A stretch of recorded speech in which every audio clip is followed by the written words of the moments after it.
आप देख रहे हैं आपका अपना YouTube चैनल जजमेंट अड्डा। और इस वीडियो में मैं आपके लिए लेकर आया हूं आरपीएससी स्कूल व्याख्याता भर्ती 2018 कोर्ट केस अपडेट। अगर आप चैनल पर नए हैं तो चैनल को सब्सक्राइब जरूर कीजिएगा।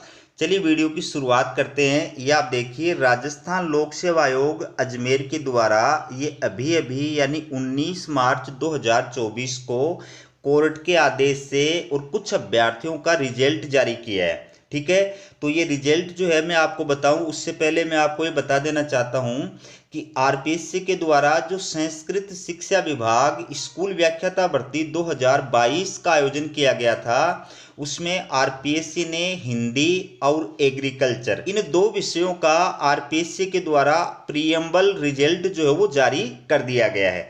तो आप आरपीएससी की ऑफिशियल वेबसाइट पर जाकर के इनका जो प्रीएम्बल रिजल्ट है वो देख सकते हैं। अब बात करते हैं कि हाईकोर्ट के आदेश से 2018 की स्कूल व्याख्याता भर्ती का जो रिजल्ट जारी किया गया है उसके बारे में। तो इस वीडियो के अंदर मैं हाईकोर्ट के जो आदेश आपको वो भी विस्तार से दिखाऊंगा। किस कारण से इन अभ्यर्थियों ने रिट याचिका हाईकोर्ट में दायर की थी वो भी मैं आपको दिखाऊंगा, और हाईकोर्ट के द्वारा क्या डिसीजन दिया गया था वो भी मैं आपको दिखाऊंगा। तो आप पूरा वीडियो देखिएगा, काफ़ी इंफॉर्मेटिव वीडियो है, यूजफुल वीडियो है।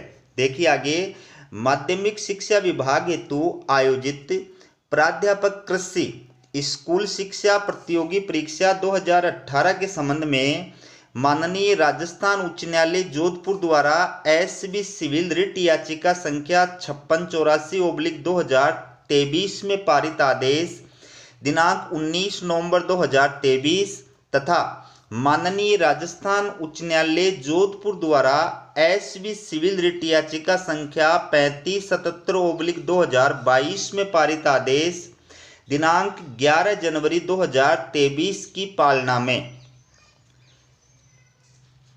दिनांक 11 जनवरी 2024 की पालना में याची अभ्यर्थियों, ये रोल नंबर हैं, ठीक है, की पात्रता बहाल करते हुए उक्त परीक्षा के जारी किए गए पूर्व परिणाम दिनांक 7 अप्रैल 2022 और 10 अक्टूबर 2022 के अंतर्गत विचारित किया गया है।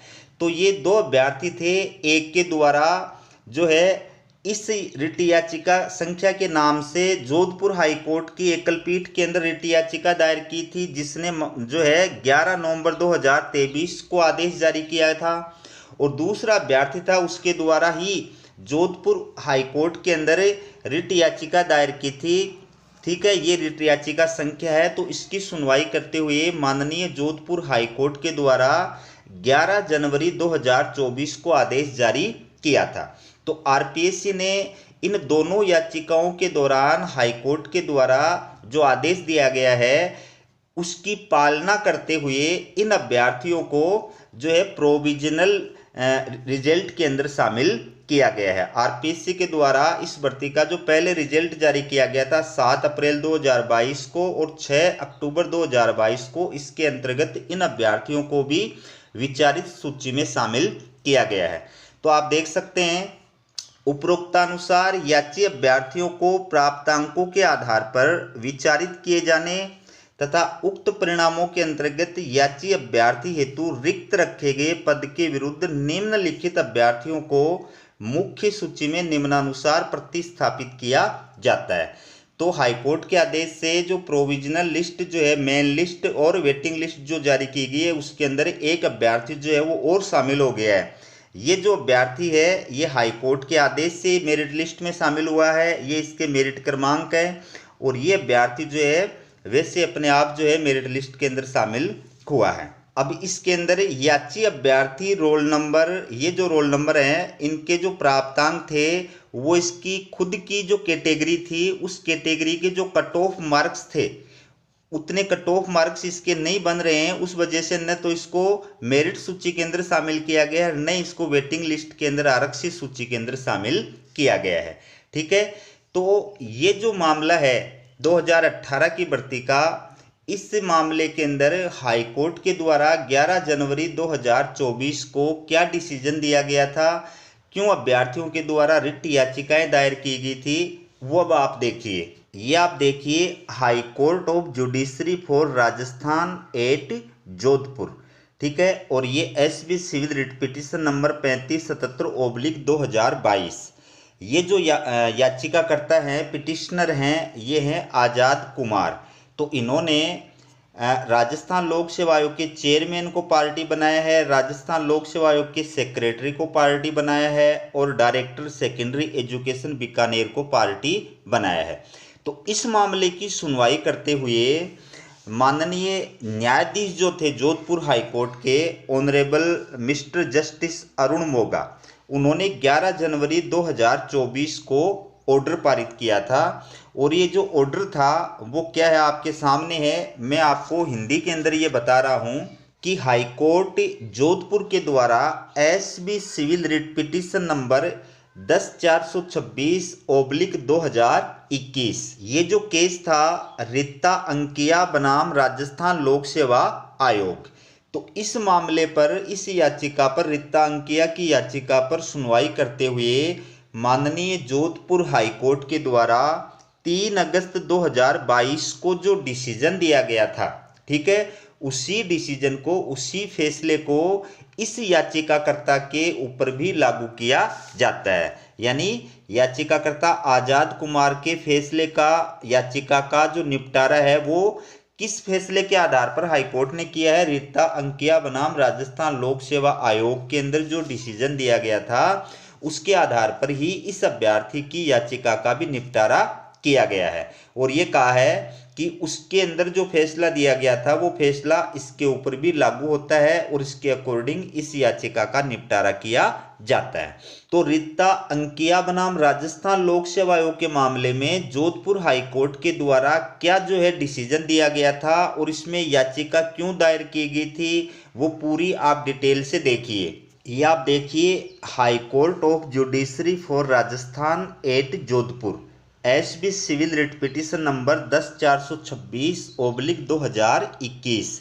और ये है रीता अंकिया, जो हाई कोर्ट जोधपुर की एकलपीठ के द्वारा रीता अंकिया बनाम राजस्थान लोक सेवा आयोग के मामले में 3 अगस्त 2022 को जो डिसीजन दिया गया था उसमें इस फैसले को हाई कोर्ट ने आधार बनाते हुए और 11 जनवरी 2024 को याचिकाकर्ता आज़ाद कुमार की याचिका का निस्तारण किया था।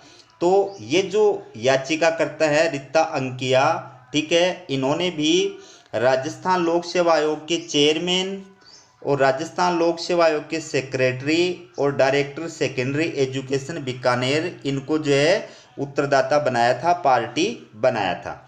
तो इसकी याचिका पर सुनवाई करते हुए ऑनरेबल जस्टिस अरुण बंसाली के द्वारा ये ऑर्डर जो है वो 3 अगस्त 2022 को जारी किया गया था, ठीक है। ये आपके सामने माननीय न्यायाधीश के द्वारा दिया गया आदेश है, आप इसको पढ़ सकते हैं। मैं हिंदी के अंदर आपको इसकी जो बेसिक बात है वो बता देता हूँ, ठीक है। तो मैं आपको बताता हूँ कि आरपीएससी के द्वारा माध्यमिक शिक्षा विभाग के लिए स्कूल व्याख्याता भर्ती का विज्ञापन 13 अप्रैल 2018 को जारी किया गया था, जिसमें अन्य विषयों के अलावा एग्रीकल्चर विषय के लिए भी भर्ती का विज्ञापन जारी किया गया था, ठीक है। तो इस भर्ती विज्ञापन में जो योग्यताएं बताई गई थी वो शैक्षणिक योग्यताएं राजस्थान शैक्षणिक सेवा नियम 1970 के अनुसार बताई गई थी। और उसमें क्या योग्यता बताई गई थी कि प्रासंगिक विषय में, प्रासंगिक विषय यानी जिस विषय में आप अप्लाई कर रहे हैं उस विषय में स्नातकोत्तर यानी मास्टर डिग्री या फिर समकक्ष डिग्री आपके पास में होनी चाहिए। और साथ ही साथ में शिक्षा में डिग्री यानी बीएड की डिग्री आपके पास में होनी चाहिए, ठीक है। मैं आपको ये भी बता दूं कि आरपीएससी के द्वारा जो माध्यमिक शिक्षा विभाग के लिए स्कूल व्याख्याता भर्ती का विज्ञापन 28 अप्रैल 2022 को जारी किया था, उसमें भी एग्रीकल्चर विषय के लिए जो योग्यता बताई गई थी वो ऐसी बताई गई थी। उसमें पहली बात ये बताई गई थी कि यूजीसी से मान्यता प्राप्त एग्रीकल्चर में या एग्रोनॉमी में या हार्टिकल्चर में या एनिमल हस्बेंड्री में, इनमें से किसी भी एक विषय में पोस्ट ग्रेजुएट की डिग्री होनी चाहिए या इसके समकक्ष डिग्री होनी चाहिए। और इसके साथ साथ में NCET यानी राष्ट्रीय अध्यापक शिक्षा परिषद से मान्यता प्राप्त शिक्षा में डिग्री यानी B.Ed या फिर डिप्लोमा अभ्यर्थी के पास में होना चाहिए, तो वो इसमें अप्लाई कर सकता है।